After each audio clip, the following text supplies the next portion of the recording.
Unique का मतलब क्या होता है, सिर्फ एक होना चाहिए। यहाँ पे मैं कोई वैल्यू लूं तो उसके लिए यहाँ पे कोई ना कोई एग्जिस्ट करना चाहिए, एग्जिस्ट करेगा तभी वो क्या बनेगा, अपने पास फंक्शन बनेगा, और ओनली वन और वन होना चाहिए।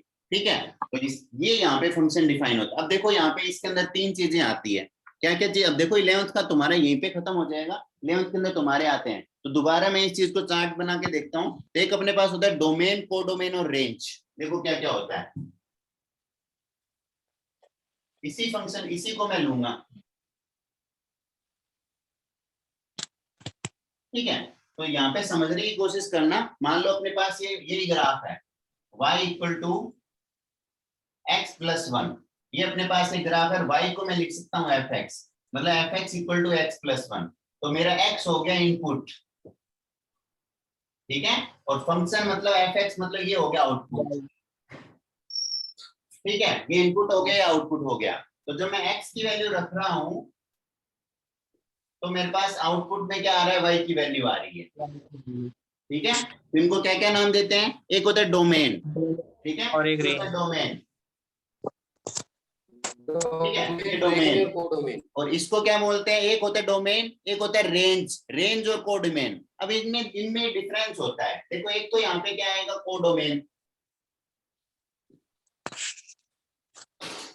और एक क्या आएगा, रेंज, है ना।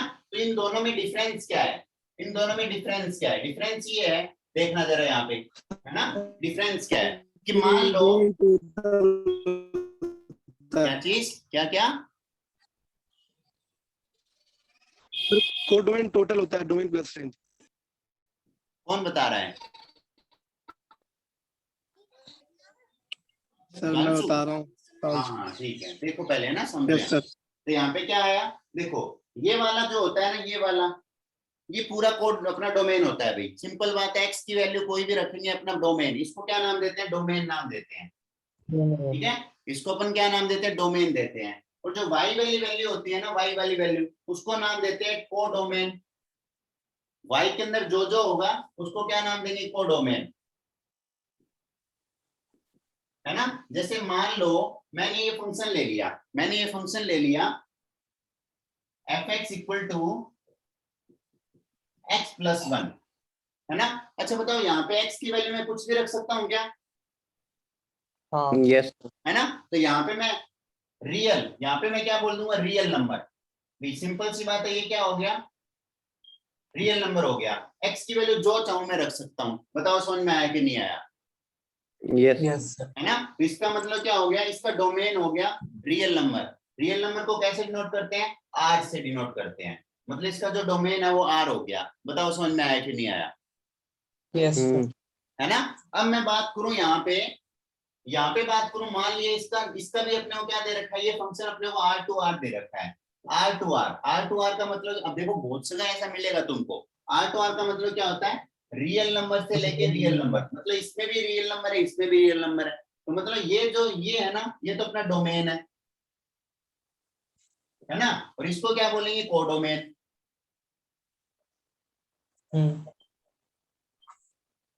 इसको बोलेंगे कोडोमेन, मतलब इसके अंदर भी कौन कौन से नंबर है, सारे नंबर है क्या, रियल नंबर के, यस सर है ना। रियल नंबर के नंबर है ये भी सारे रियल नंबर है। लेकिन मुझे एक बात बताओ, अगर मैं यहाँ पे वैल्यू निकालना चाहूँ रियल नंबर की, कोई जैसे यहाँ पे कोई भी वैल्यू निकालना चाहूँ, इसके अंदर तो सब सेम है, सही बात है। मैं मान लो यहाँ पे कुछ भी वैल्यू निकालना चाहता हूँ, मान लो मुझे चाहिए यहाँ पे 3.5, तो यहाँ पे 3.5 चाहिए। बताओ यहाँ पे मुझे क्या लेना पड़ेगा, x की वैल्यू 2.5 नहीं लेनी पड़ेगी क्या,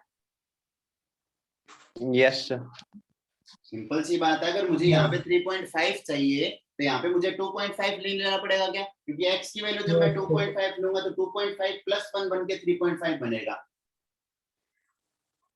है ना। तो मतलब यहाँ पे जो भी वैल्यू है ना, जो भी अपने को चाहिए वो सब आंसर ला सकते हैं अपन, चाहे कुछ भी रख दो, यहाँ पे कुछ भी रख दो, सब आंसर लेके आ सकते हैं। तो इसका मतलब क्या हो गया कि जो अपने अब जो आंसर आता है ना उसको बोलते हैं रेंज। जो आंसर आता है उसको क्या बोलते हैं, रेंज बोलते हैं। मतलब रेंज का मतलब क्या हो गया, कोडोमेन होता है ना, उसी में से या तो टोटल कोडोमेन या फिर कोडोमेन का कुछ पार्ट क्या बनता है, अपना रेंज बनता है। जैसे मैं अगर बात करूं यहाँ पे इसकी बात कर लेता, एक और फंक्शन मैं लेता हूं y equal to mod x, मतलब fx equal to mod x, ये मैं बात कर रहा हूं, ठीक है। समझने की कोशिश करना है इसको।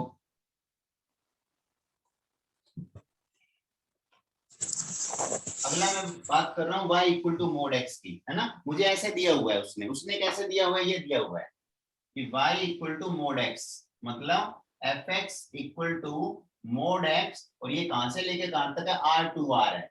मतलब इसका डोमेन भी रियल नंबर दे दिया और इसका को डोमेन भी रियल नंबर दे दिया। बताओ समझ में आया कि नहीं आया? Yes sir. है ना।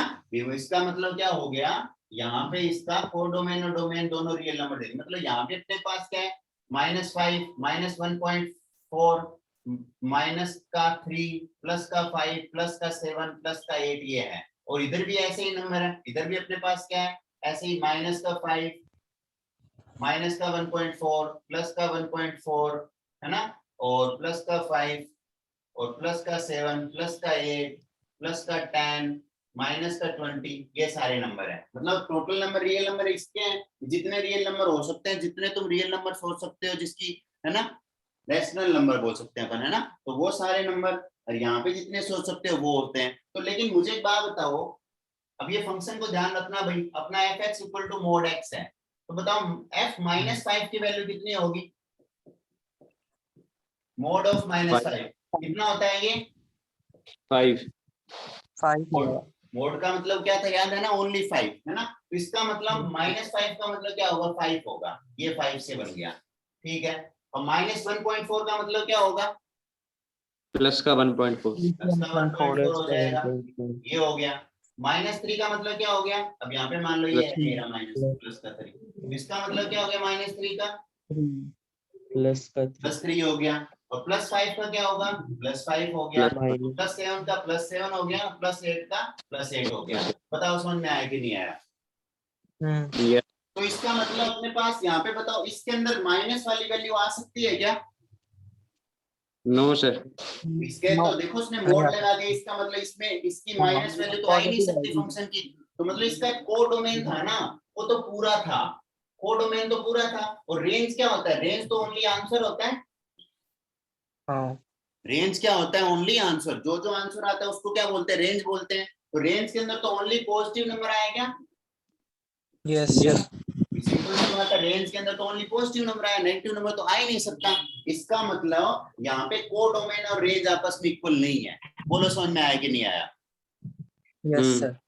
इसका मतलब ये क्या हो गया, यहाँ पे को डोमेन कौन सा होता है, जो जो वहां पे होता है, जो जो वहां पे होता है वो दिया होता है अपने को कि ये डोमेन है ना, ये को डोमेन है।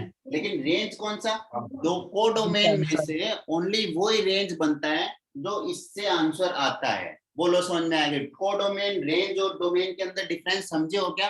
देखो डोमेन अपने को चेक करना पड़ता है अपन क्या क्या रख सकते हैं एक्स की वैल्यू,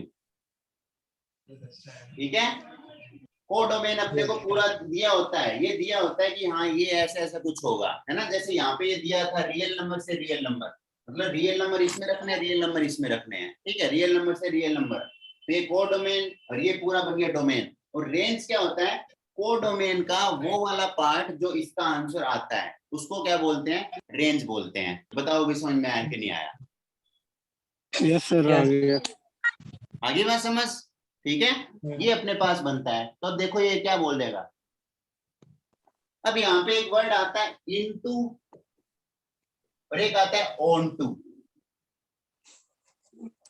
क्या आता है, एक वर्ड आता है इनटू, एक वर्ड आता है ऑन टू। ऑन टू का मतलब क्या होता है, ऑन टू का मतलब होता है जब को डोमेन है ना वो रेंज के इक्वल बन जाए। ऑन टू किसको बोलते हैं, ऑन टू जब को डोमेन किसके इक्वल बन जाए, रेंज के। रेंज के। इसका रेंज का मतलब कि यहाँ पे अगर कोई भी वैल्यू हो उसका कम, यहाँ पे सबके लिए आंसर होना चाहिए। सबके लिए क्या होना चाहिए, यहाँ पे कुछ बचना नहीं चाहिए। यही बात हुई क्या? सिंपल सी बात है, रेंज को डोमेन के इक्वल कब होगी, जब यहाँ पे कुछ नहीं बचेगा, यस सर। है ना। अगर कुछ बच गया तब तो डोमेन रेंज की इक्वल होगी नहीं। तो यहाँ पे कुछ नहीं बचना चाहिए, यहाँ पे कुछ नहीं बचना चाहिए। तो उस फंक्शन को कौन सा फंक्शन बोलते हैं, ऑन टू फंक्शन बोलते हैं। बताओ भाई समझ में आया कि नहीं आया? ऑन टू, ऑन पूरा खत्म, है ना, जितना भी था टोटल सब हो गया यहाँ से, यहाँ पे कुछ नहीं बचेगा। मतलब कोडोमेन जब रेंज के इक्वल हो जाती है तो उसको भी ये -5 ये बचने नहीं चाहिए, सारे सारे किसी ना किसी का आंसर होना चाहिए ये वाला, तो इसके लिए उसको क्या बोलते हैं? ऑन टू बोलते हैं। अब वरना अगर बच जाए यहाँ पे, बच जाए। अच्छा बताओ कोडोमेन होता है, मैं क्वेश्चन पूछ रहा हूँ तुमसे, है ना, क्वेश्चन पूछ रहा हूँ, मैं पूछ रहा हूँ कि कोडोमेन जो होगा, कोडोमेन, और यहाँ पे मैं ब्रैकेट छोड़ रहा हूँ और यहाँ पे मैं लिख रहा हूँ रेंज, है ना, तो इसमें बताओ कौन सा आंसर आएगा? फर्स्ट का आंसर है इक्वल ऑलवेज, सेकंड का आंसर है लेस देन, और थर्ड का आंसर है ग्रेटर देन, और फोर्थ का आंसर है ग्रेटर देन इक्वल टू, और फिफ्थ का आंसर है लेस देन इक्वल टू। बताओ कौन सा आंसर आएगा इसके अंदर? जो कोडोमेन होता है और जो रेंज होता है, इसमें आंसर यहाँ पे बताओ क्या आंसर आएगा? कोई बताएगा फटाफट?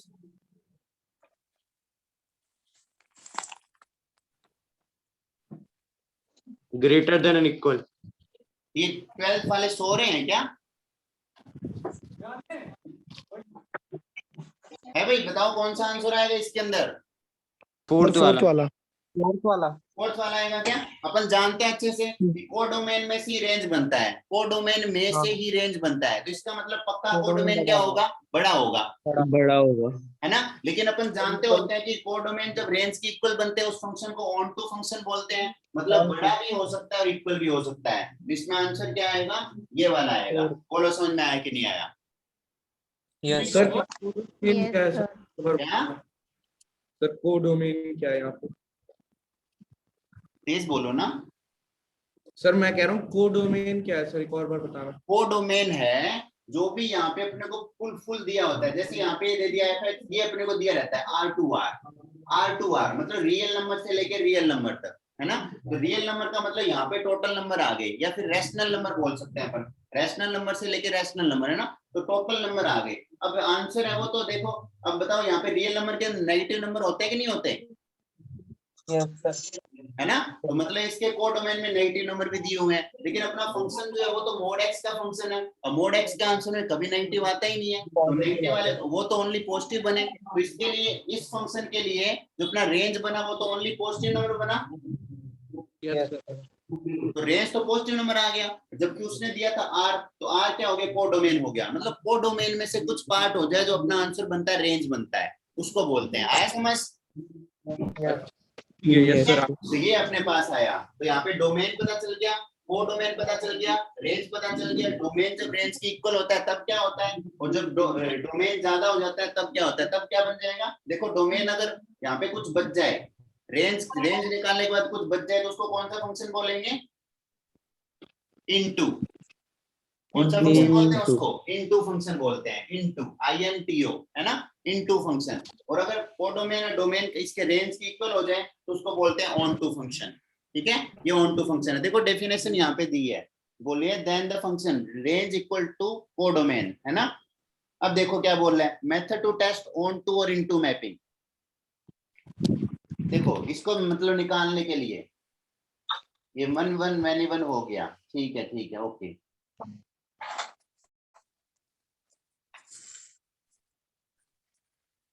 फंक्शन की डेफिनेशन कहाँ है? फंक्शन की डेफिनेशन, हाँ ये रही फंक्शन की डेफिनेशन। ठीक है, देखो फंक्शन की डेफिनेशन मैं बताता हूँ, फंक्शन की एक बार और बताता हूँ, एक बार मैंने बता दिया, मेरे हिसाब से भी इसके हिसाब से बताता हूँ, है ना। देखना क्या बोल रहा है, सुनना अच्छे से, बहुत इंपॉर्टेंट है ये बोल रहा है if A and B two non empty set, है ना, अपन इसके हिसाब से चलते हैं, जो जो ये बोलेगा उसके हिसाब से चलते हैं। ये वाला समझ में आ गया होगा तुमको अच्छे से।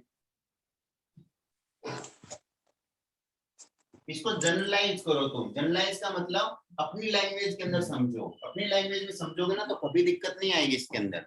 देखो ये क्या बोल रहा है, ये बोल रहा है A and B two non empty set, भी सिंपल सी बात है, A कोई होगा B कोई होगा, दोनों नॉन एम्प्टी है, कुछ ना कुछ है इसके अंदर। एम्प्टी का मतलब खाली, नॉन एम्प्टी का मतलब कुछ ना कुछ है। तो ये अपने पास A हो गया, ये अपने पास B हो गया, समझने की कोशिश करना यहाँ पे बहुत अच्छे से। ठीक है, आगे क्या बोल रहा है, then a function from A to B, A to B का मतलब ए से लेके बी में एक फंक्शन है ये वाला, ठीक है, ये है, इसको मैं एफ ए लिख सकता हूँ, f A equal to B लिख सकता हूँ। बोलो समझ में आया कि नहीं आया? Yes sir. है ना, बी ए की वैल्यू मैं रखूंगा तो बी की वैल्यू मेरे पास आंसर आएगा, f A equal to B.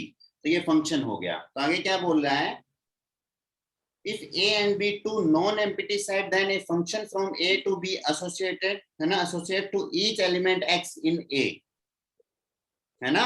तो बोल रहा है कि to b from a to b, है ना, from a to b, आगे बस समझ, a to b, a से b में क्या होना चाहिए, एसोसिएट होना चाहिए to each element of, each element x in a, मतलब a के अंदर कौन सा एलिमेंट है, x है, x1 x2 x3 ऐसे, x1 x2 x3 x4 x5 ऐसे करते हैं, xn तक है जो भी है, ठीक है, a के अंदर एलिमेंट है ये।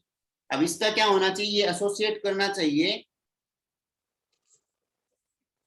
A unique element fx in b, है ना। तो ये क्या होना चाहिए, ये किसी एक के साथ, यूनिक के साथ क्या करना चाहिए, एसोसिएट करना चाहिए, ये वाला किसी यूनिक के साथ। यहाँ पे x1 है तो ये क्या आना चाहिए, y1 आना चाहिए इसके लिए, यहाँ पे ये x2 है तो इसके लिए क्या आना चाहिए, y2 आना चाहिए, किसी यूनिक के साथ एसोसिएट करना चाहिए।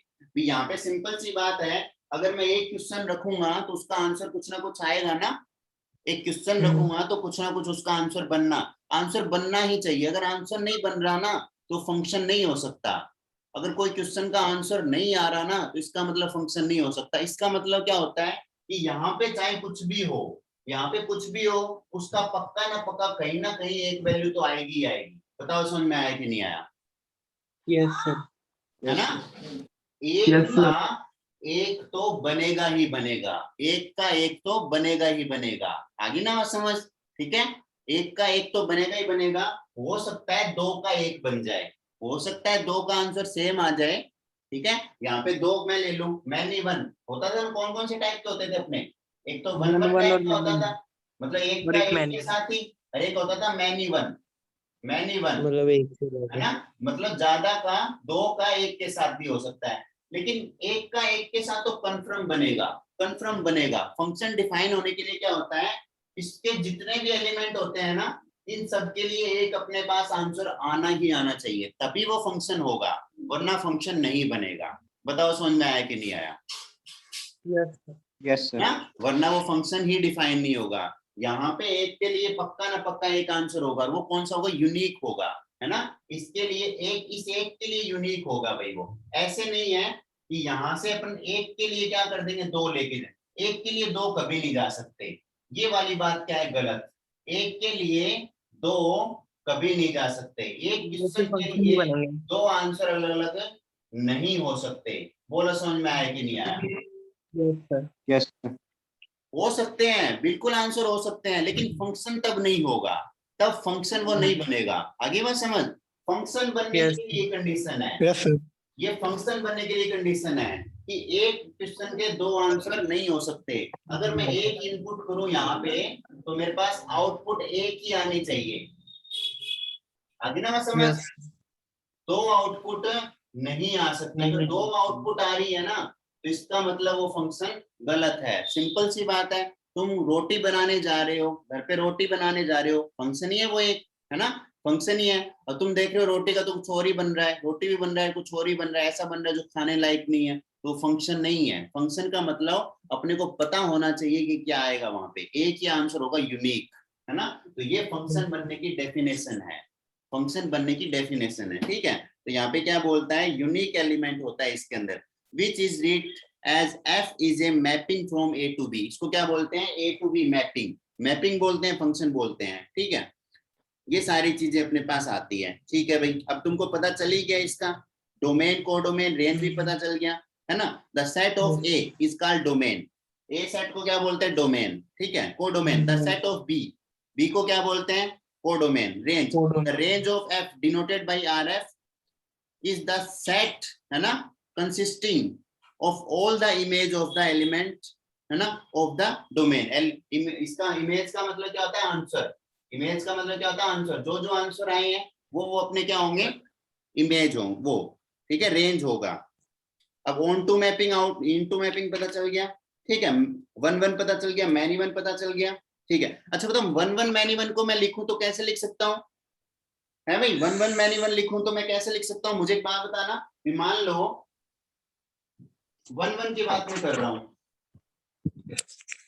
1 1 की बात कर रहा हूँ, तो 1 1 की बात कर रहा हूँ मतलब एक आंसर के लिए एक आंसर ही होना चाहिए, तो इसको डिनोट कैसे करेंगे, देखो मेरी बात सुनो, मैथ के अंदर क्या होता है, मैथ में अगर कोई चीज को सही साबित करनी होती है ना, तो उसको 2 या 3 तरीकों से कर सकते हैं, दो मतलब पहला तरीका तो ये है कि उसको डायरेक्ट सही प्रूव करा दो, हाँ ये सही है। दूसरा तरीका क्या है, दूसरा उसका अपोजिट है, जैसे तुम करते थे √2 इज ए कौन सा नंबर, इरेशनल नंबर, इसको प्रूव तो सर उसे रैशनल बना देते थे। पहले मानते थे ना, rational बात कर मानते रहे थे, लास्ट में अपने आप को गलत प्रूव करा के प्रूव हो जाता था, है ना, कॉन्ट्राडिक्शन। तो मैथ में 2 तरीके होते हैं, कोई चीज को प्रूव कराने के लिए अपन 2 तरीके लेते हैं, पहला तो कौन सा होता है कि अपन उसको जो बोला है वैसे प्रूव करा दे, दूसरा उसका अपोजिट ले ले और लास्ट में उसको गलत प्रूव करा दे, वो हो जाए। तो देखो 1 1, तो 1 1 का मतलब होता है एक का ही आंसर एक ही, है ना, तो मैं इस चीज को कॉन्ट्राडिक्ट से प्रूव कराऊंगा। मान लिया कि 2 वैल्यू पे एक फंक्शन की वैल्यू सेम आ रही है ना, मान लिया f(x1) पे भी फंक्शन की वैल्यू कितनी आ रही है, y1 आ रही है, और f(x2) पे भी वैल्यू कितनी आ रही है, y1 आ रही है, तो बताओ 2 वैल्यू के लिए एक वैल्यू आ गई क्या आंसर, Yes, sir. तो ये कौन सा होना चाहिए, मैनी 1 होना चाहिए क्या, Hmm. तो बताओ ये 1 1 कब बनेगा, कोई बता सकता है ये 1 1 कब बनेगा, ये 1 1 बनने के लिए क्या हो जाए, अगर x1 इक्वल टू x2 हो जाए, अगर ये दोनों सेम ही हो जाए, x1 x2 सेम ही हो जाए, तब बताओ एक के लिए आंसर एक ही हुआ कि नहीं हुआ, Yes, sir. सिंपल सी बात है, दोनों अलग अलग ही नहीं है, x1 इक्वल टू x2 है, तो ये 1 1 की कंडीशन होती है, इसकी कंडीशन होती है 1 1 की। अगर कोई अपन मान ले 2 अलग अलग पॉइंट ले ले जिसके लिए वैल्यू सेम आ रही है, और लास्ट के अंदर अपन देखें वो दोनों पॉइंट अलग अलग नहीं होके दोनों पॉइंट सेम है, तो सेम है तो अपन क्या बोल सकते हैं, वो 1 1 फंक्शन है। जैसे मैं एक फंक्शन लिखता हूँ ये f(x) इक्वल टू x+2, है ना, तो मुझे चेक करना है ये 1 1 है कि नहीं है, तो 1 1 है कि नहीं है, तो मैं क्या करूंगा, इसको 2 पॉइंट पे सेम मान लूंगा, मैं ऐसे मान लूंगा ये f(x1) पे वैल्यू कितनी है, x1+2, और f(x2) पे वैल्यू कितनी है, x2+2, ठीक है, तो मैंने मान लिया कि x1 x2 पे दोनों वैल्यू सेम आ रही है, तो मतलब 2 वैल्यू 2 पॉइंट पे सेम आएगी तो मैनी 1 होता है क्या ये, Yes. है ना, तो दो पॉइंट पे मैं वैल्यू सेम रख रहा हूँ, 2 पॉइंट पे मतलब मैंने ऐसे मान लिया कि f(x1) है वो f(x2) के इक्वल है, इक्वल है तो 2 पॉइंट पे वैल्यू सेम आ रही है, मतलब मैनी 1 है, जबकि अपने को प्रूफ 1 1 करवाना है, तो रख के देखता हूँ मैं, तो मैंने ये f(x1) रखा तो x1+2 इक्वल टू रखा x2+2, तो 2 से 2 कैंसिल, तो यहाँ से मैंने जब देखा तो क्या आया था, x1 इक्वल टू x2 आया, x1 इक्वल टू x2 आया, मतलब 2 अलग अलग वैल्यू तो है ही नहीं, वो दोनों वैल्यू तो सेम ही है, मतलब 1 फंक्शन बन गया, 1 1 फंक्शन 1 बन गया। बताओ समझ में आया कि नहीं आया, Yes, sir. है ना, ऐसे अपन इसी से लिख लेंगे, ठीक है, तो अपना 1 1 फंक्शन ऐसे बनाते हैं। अब ये 1 1 फंक्शन के लिए होता है, और मैनी 1 फंक्शन कब बनेगा, मैनी 1 फंक्शन बनेगा जब अपने पास क्या हो, f(x1) इक्वल टू f(x2) हो, मतलब 2 वैल्यू के लिए सेम हो और दोनों इक्वल भी ना हो, x1 not equal to x2, जब x1 not equal to x2 दो अलग अलग वैल्यू के लिए फंक्शन की वैल्यू सेम आ जाए तो उसको बोलते हैं मैनी 1। बताओ समझ में आया कि नहीं आया, Yes, sir. Yes, जानते हैं sir. इस बात को, अपन बहुत अच्छे से समझ के आए हैं अभी, ठीक है, ये अपना हो गया। अब अपन अलग अलग टाइप, अब इसके अंदर क्या आएगा अपने पास, अलग अलग टाइप के आएंगे, जैसे अब देखो इस 1 1 मैनी 1 ऑन टू और इनटू, इन चारों को ये जोड़ देगा, तो जोड़ेगा कैसे करेगा, 1 1 onto 1 1 into, many 1 onto many 1 into, ये 4 टाइप के बना देगा। तो तुम जानते हो ऑन टू कब होता है, जब डोमेन रेंज की इक्वल बन जाता है। 1 1 क्या होता है, जब एक का एक ही होता है। मैनी 1 क्या होता है, जब 2 का एक आंसर होता है। और इनटू क्या होता है, जब वहां पे कुछ ना कुछ बच जाता है डोमेन के अंदर, ठीक है, रेंज निकालने के बाद। तो ये सारी चीजें अब इसके ऊपर ये फंक्शन करवाने के लिए बोलेगा, तो अब अपने पास क्या है, ये आगे फंक्शन की चीजें आएगी। अब अपन देखते हैं फंक्शन, अब मैं तुमसे क्वेश्चन पूछूंगा और तुम मुझे बताओगे वो फंक्शन है कि नहीं है, है ना, देखना जरा। फंक्शन है कि नहीं है, और वो फंक्शन है तो कौन सा फंक्शन है बताओगे तुम मुझे, है ना। देखो फंक्शन इतना ही है बस, अगर ये तुम्हारे समझ में आ गया तो फंक्शन तुमको करना आ गया बस। फंक्शन के लिए ये है, फंक्शन डिफाइन होने के लिए x की एक वैल्यू के लिए यूनिक आंसर होना चाहिए, दो आंसर नहीं होने चाहिए, ठीक है। देखो अपने पास क्या है, let n be the set of all natural number, है ना। तो बोल दिया कि n क्या है, नेचुरल नंबर का सेट है, और अपने को f डिफाइन है, f डिफाइन है n to n। तो n to n बताओ इसका मतलब क्या हो गया, इसका रियल मतलब नंबर, क्या हो गया, इसका मतलब हो गया नेचुरल नंबर, इसके अंदर नेचुरल नंबर है, इसके अंदर इसके नेचुरल अंदर। नंबर है। बोलो समझ में आया कि नहीं आया, Yes, sir. यस है ना। तो नेचुरल नंबर के अंदर जानते हैं यहाँ पे कौन सा होता है, 1 2 3 1 4 2 5 3 6 7 4 8, और इसके अंदर 1 2 3 4 4 5 6 7 8 7 9 10, ऐसे वो सारे नेचुरल नंबर हो गए, ठीक है। ये नेचुरल नंबर हो गए, ओके। तो एक फंक्शन उसने दिया f to n है, f एक फंक्शन है जो n to n है, तो n to n। तो बताओ इसका जो डोमेन है वो नेचुरल नंबर बना क्या, यस सर, Yes, है sir. ना। डोमेन इसका नेचुरल नंबर बन गया, और कोडोमेन इसका नेचुरल नंबर बना क्या, Yes, sir. है ना। लेकिन रेंज अभी पता नहीं है, रेंज देखते हैं क्या बनेगी। तो आगे क्या बोला है, सो दैट, ये कैसे आगे fx इक्वल टू 2x, क्या बोला इसने, fx इक्वल टू 2x है भाई, है ना। fx इक्वल टू 2x है for x belongs to natural number, so that f is 1 1 on 2। तो शो करना है ये 1 1 on 2 है। तो पहले तो बताओ ये फंक्शन है कि नहीं है। फंक्शन होने के लिए अपने को पता है कि x की प्रत्येक वैल्यू के लिए यहाँ पे कुछ ना कुछ होना चाहिए, नहीं होता क्या फंक्शन। हाँ Yes. x के प्रत्येक क्वेश्चन के लिए कम से कम एक मतलब एक आंसर होना ही होना चाहिए, कम से कम एक आंसर होना चाहिए, है ना। भी यहाँ पे क्या आएगा, एक के लिए कम से कम ये यूनिक है भाई, यूनिक, कम से कम एक यूनिक, आंसर यूनिक आंसर होना चाहिए, x की एक वैल्यू के लिए यूनिक आंसर होना चाहिए, है ना। तो जब मान लो चाहे, अब मेरे को एक बात बताओ, यहाँ पे तुम x की जो भी वैल्यू रखो, यहाँ पे कुछ ना कुछ आएगा कि नहीं आएगा, 2 into x, 1 रखोगे तो 2, 2 रखोगे 4, कुछ भी रखो, सारी वैल्यू के लिए एक आंसर है कि नहीं है, यस सर, है ना। भी यहाँ पे x के लिए x की वैल्यू तुम कुछ भी रखो, पक्का कोई ना कोई आंसर है, मतलब फंक्शन तो है, ये फंक्शन तो है। बोलो समझ में आया कि नहीं आया, है ना, फंक्शन है, ओके। अब मुझे एक बात बताओ, अब तुम x की वैल्यू यहाँ पे ये रख रहे हो, और ये अपने पास नेचुरल नंबर ये दिया हुआ है, तो मेरे को एक बात बताओ, इसमें डोमेन और रेंज दोनों इक्वल है कि नहीं है, कौन, अब बताओ रेंज में क्या क्या आएगा, कौन बताएगा मुझे रेंज में क्या क्या आएगा। नेचुरल नंबर ही आएंगे। नहीं, नेचुरल नंबर का भी कोई टाइप आएगा, कैसे, x की वैल्यू मैं रखूंगा 1 तो वो आएगा 2, x की वैल्यू मैं रखूंगा 2 तो आएगा 4, Even x की वैल्यू मैं मल्टीप्लाई होता चल रहा है। 8, तो ओनली इवन नंबर नहीं आएगा, yes sir. Yes sir, even number आएंगे, मल्टीपल ऑफ 2। मतलब ओड नंबर तो छूट गए, इसके ओड नंबर छूट गए कि नहीं छूट गए, Yes, हाँ, sir. है ना। तो इसका मतलब जो कोडोमेन होता है वो ज्यादा हो गया रेंज से, है ना। यस सर, सिंपल सी बात है, यहाँ पे कुछ ना कुछ छूट गया, तो छूट गया तो उसको बताओ, एक होता था ऑन टू, एक होता था इन, है ना। तो ऑन टू कौन सा होता था, जिसमें टोटल आ जाते थे, छूटता कुछ नहीं था। अब यहाँ पे तो छूट गए, ये कौन सा फंक्शन बन गया, इनटू फंक्शन बन गया। बताओ समझ में आया कि नहीं आया, Yes, sir. गलत वालों, यस सर, ठीक है। ये कौन सा फंक्शन बन गया अपना, इनटू फंक्शन बन गया, ठीक है। क्योंकि यहाँ पे अपने जानते हैं 1 कोई नहीं है, ऐसा कुछ नहीं होगा जिसके लिए 1 आंसर होगा, ऐसा यहाँ पे कुछ भी नहीं है जिसके लिए आंसर 1 बन जाए, है क्या कोई वैल्यू।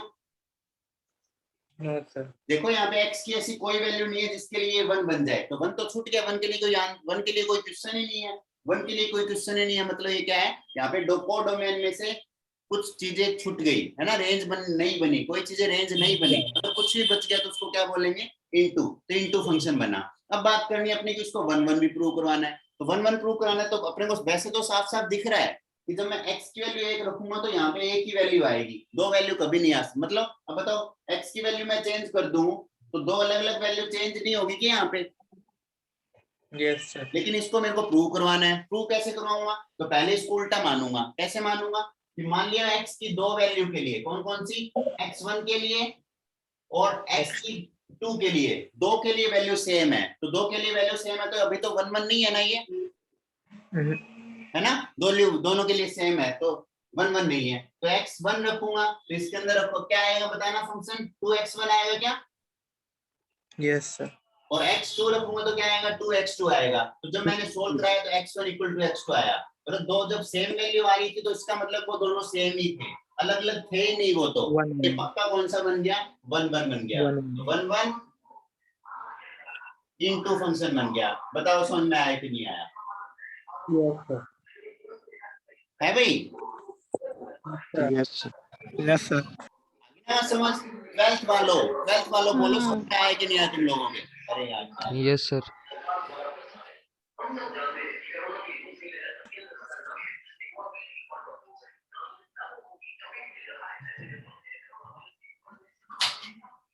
ठीक है। तो ये अपने पास कौन सा फंक्शन बन गया 1 1 2 बन गया। तो अपने को देखो क्वेश्चन क्या क्या पूछेगा। अपने को पहले बोलेगा फंक्शन है कि नहीं है, डोमेन क्या है, कोडोमेन क्या है, रेंज क्या है, ऑन टू है, इनटू है, 1 1 है, मैनी 1 है। या more इतने than. क्वेश्चन पूछेगा अपने से। बताओ समझ में आया कि नहीं आया?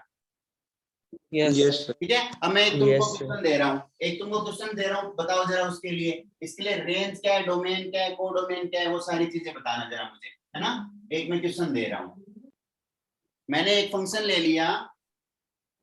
लिया R to R, real number से लेके रियल नंबर तक, ठीक है। और fx इक्वल टू क्या ले लिया, fx इक्वल टू मैंने ले लिया x square, fx equal to मैंने क्या ले लिया एक्स स्क्वायर ले लिया, ठीक है। तो बताओ ये फंक्शन है कि नहीं है, कौन बताएगा? है भाई? Sir, function तो है. कैसे है फंक्शन, बता जरा मुझे कैसे फंक्शन बनने के लिए एक का आंसर एक ही होना चाहिए ना, एक के आंसर दो नहीं होने चाहिए, Unique होना चाहिए. Yes, sir. है ना। एक के लिए आंसर एक ही होना चाहिए, दो नहीं होने चाहिए। हाँ सही बात है, यूनिक होना चाहिए। तो जब मैं x की वैल्यू रख रहा हूँ 1 तो आएगा 1, और x की वैल्यू रख रहा हूँ -1 तो आएगा, तो भी 1 आएगा। तो दो के लिए तो एक हाँ। हो सकता है क्या? हाँ, हो सकता दो है. के लिए मैनी के लिए 1 हो सकता है। तो मतलब ये है, ठीक है भाई, है ना। ये फंक्शन है, ओके। और बताओ कौन सा फंक्शन है ये, बताओ। ये देखो R to R, real number से रियल नंबर, तो रियल नंबर से रियल नंबर। अब बताओ यहाँ पे ये -1 -2 -5 5 इनकी 10 है. 2 जो भी है। अब बताओ कभी नेगेटिव वाली वैल्यू आएगी क्या इसके अंदर? No, नहीं, sir. into. है ना। ये है कि सीधा स्क्वायर हमेशा पॉजिटिव होता है, तो इसका मतलब ये नेगेटिव वैल्यू कभी नहीं आएगी। मतलब ये रेंज इसमें क्या हो गया, छोटा हो गया कोडोमेन से, मतलब ये इनटू फंक्शन हो गया। बताओ समझ में आया कि नहीं आया? Yes, Yes, sir. sir. है ना। तो ये क्या हो गया, दो के लिए एक आंसर है, मतलब मैनी 1 है, और हाँ. साथ में इनटू फंक्शन है, मैनी 1 इनटू फंक्शन है। बोलो समझे कि नहीं समझे? Yes, Yes, sir. sir. है ना। तो ये अपना फंक्शन ऐसे डिफाइन होता है। तो आज जो मैंने पढ़ाया इसको जितनी बार तुम देख सकते हो उतनी बार देख लेना। ये पूरा फुल चैप्टर है तुम्हारा, फुल 11th वालों का भी 12th वालों का भी। आगे ना वहां समझ। इस वीडियो को 1 घंटे की 1 घंटे 20 मिनट की वीडियो को जितनी बार तुम देख सकते हो उतना देख लेना, क्योंकि मैंने इसको इस तरीके से पढ़ाया है कि तुम्हारे अब दिक्कत आने वाली ही नहीं है। तो कल अपन क्या करेंगे, कल अपन 2 दिन 11th क्लास का करेंगे, फिर उसके आगे का थोड़ा और आगे का पढ़ेंगे, ठीक है। 11th का मैं करवाऊंगा तुमको, दोनों क्लासेस को साथ करवाऊंगा पूरा फंक्शन। आगे बात समझ। पढ़ना अच्छे से, इसका वीडियो देखना, ठीक है ना। Yes, Yes, sir. sir. जितनी अच्छे से देख पाओ उसका वीडियो देख लेना भाई, है ना। और ये जितनी भी यहाँ पे चीजें मैंने बताई है ना फंक्शन